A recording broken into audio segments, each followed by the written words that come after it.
Autumn is such a magical time of year. Every year I'm filled with fresh inspiration as I watch the trees put on the most beautiful display of colours.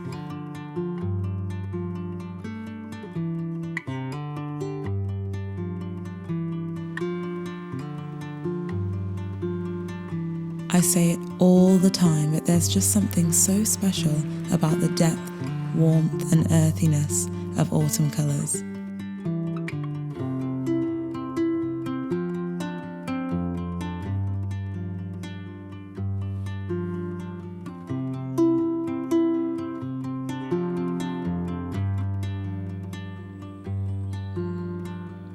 I find that the pace of autumn is also just a little bit slower as the evenings draw in and the nights get a bit longer.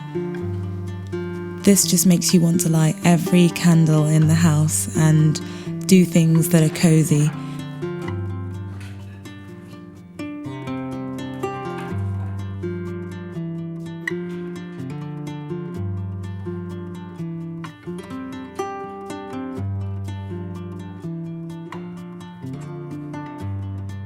We actually found ourselves baking every weekend in October, and it was a really lovely way to kind of usher in the cosy season.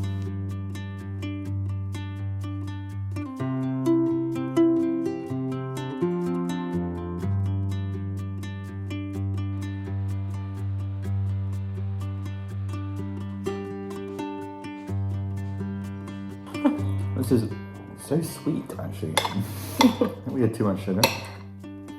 Okay. I can't laugh and eat at the same time as painful. Life's good. Life is good. It's been such a long time since I've sat down to film. I think the last vlog I shared was in July. It was a summer vlog, and then we spent pretty much all of August in Zimbabwe, which is where I was born, and that was incredible. We had just the most amazing adventure, and Dan and I are currently working on a little Zimbabwe film to share with you guys, and I can't wait to show you how stunning Zimbabwe is. And now it's October, autumn is here, and I really wanted to start filming again. I found that making seasonal vlogs and little films definitely works a lot better for me. So sorry that these videos aren't super frequent, but I hope you enjoy. Apologies for the really streaky lighting. I actually love that low autumnal light, and I'm getting so excited.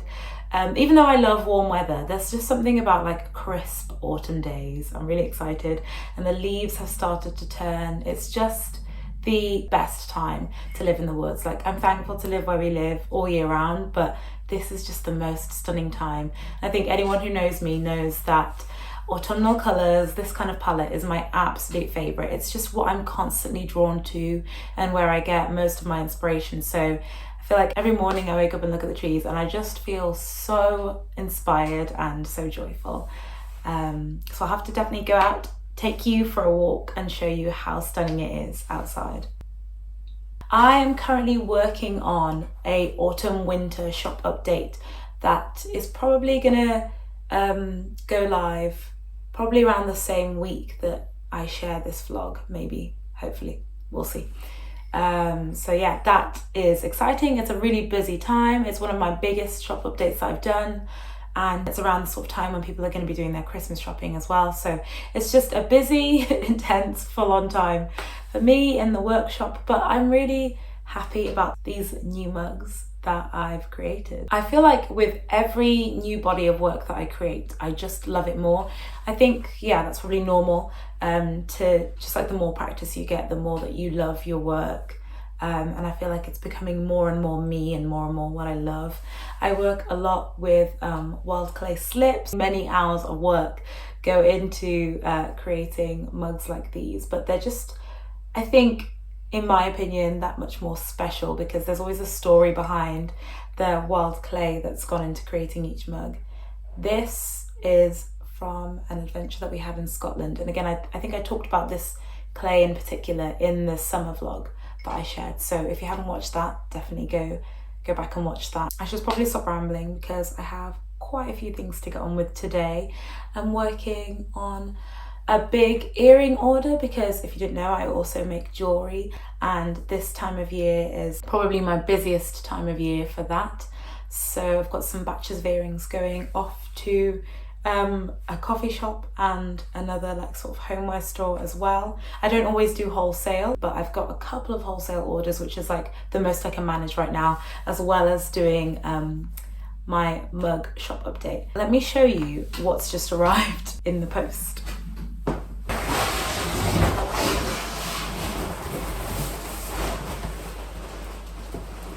This is almost as tall as me. Okay, well not quite, but this is huge. And it is filled with eco loose fill chips that I use to package my mugs. I'll show you this stuff.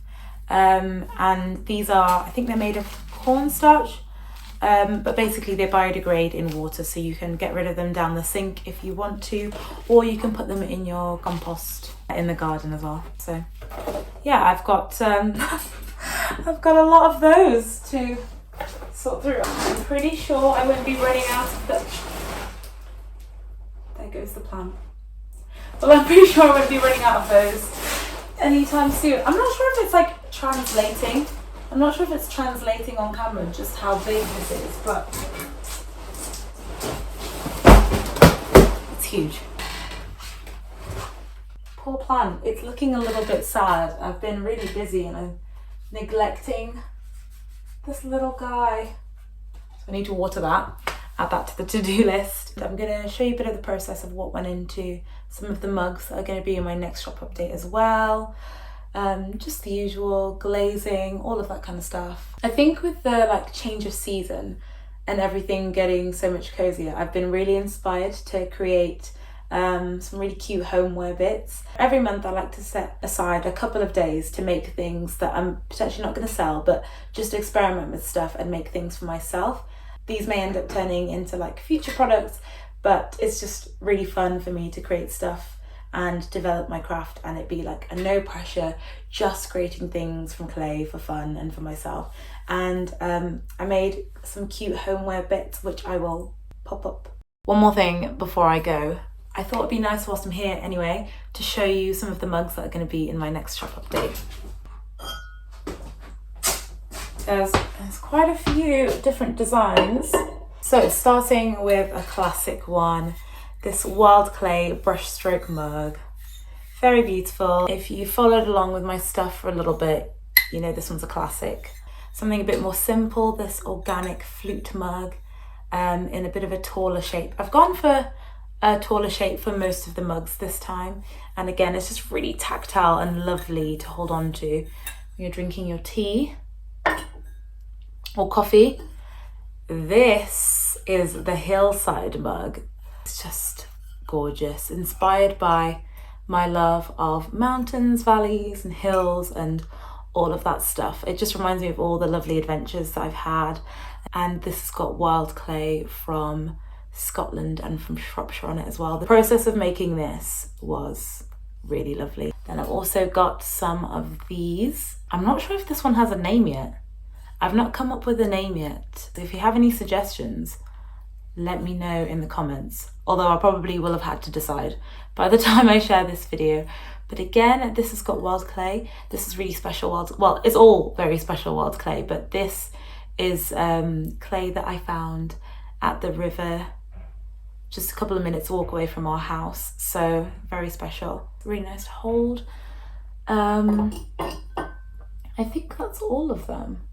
And then obviously the one I've been drinking from. I initially created this design using Zimbabwean wild clay, and if you follow me on Instagram or TikTok, I've shared a few videos showing a bit of that process. And again, when I share our Zimbabwe film, I'll share the full story about finding the clay and that whole process.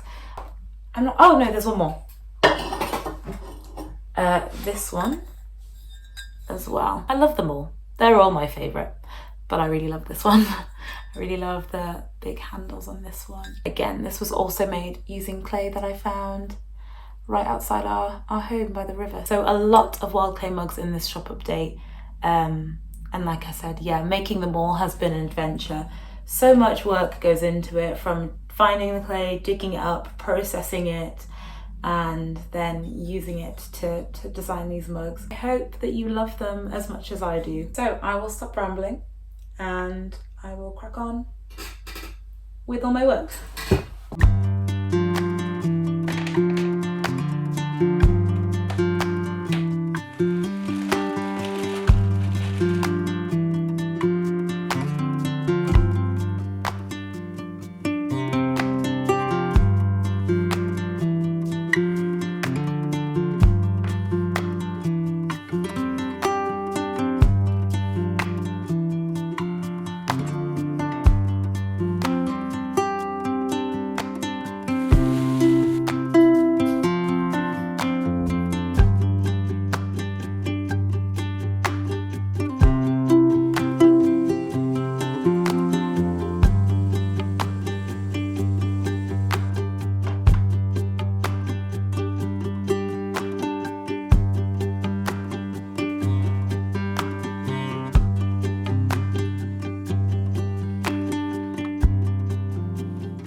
I think glazing my pottery is probably my least favourite part of the process. For some reason, I feel like I'm always in a very chaotic mind frame when I'm glazing, and I'm trying to do everything as neatly as possible, but it never goes as neatly as I want it to go. Maybe that's just me, but yeah, this is not my favourite part of the process.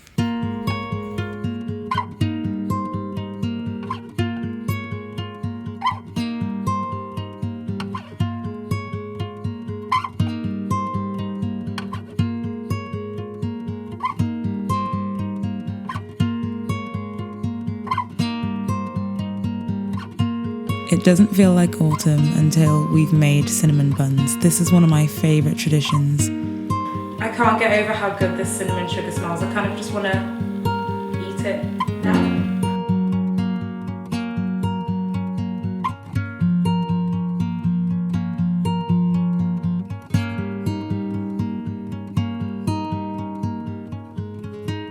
Like I said, we've been baking every weekend, and it's been a really lovely way to adjust to the darker, longer evenings.